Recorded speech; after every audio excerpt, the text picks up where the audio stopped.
गोटे छोट सहर राजू नामर जणे युवक रुहुथिला। से बहुत धनी नुहे किंतु तार मन बहुत भल थिला। गोटे दिन से ऑफिसरु घरकू फेरुथिबा समयरे रास्ता पाखरे जणे वृद्ध लोकंकु बसिथिबा देखिला। वृद्ध लोकटी बहुत थकी जाइथिले एवं भोकरे दुर्बल होई पड़िथिले। राजू तुरंत तांको पाखकू गला एवं पचारिला, बापा आपणंकर कौन हेइछि? वृद्ध लोक कहिले, मु 2 दिन हेला भलरे खाइनी। राजूंको पाखरे बहुत टंका नथिला किंतु से निज पाई किनिथिबा खाद्यटा सेई वृद्धकू देईदेला।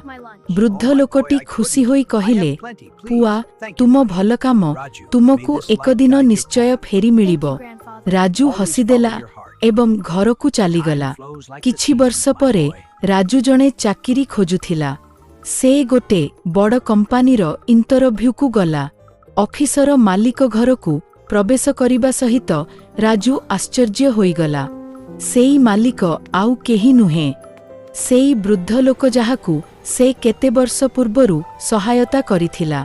वृद्ध लोकटी हसी कहिले, मु सेदिन तुम दयाकू भूलिनी। आजी मु तुमकू एही कंपानी रे चाकिरी देउछि।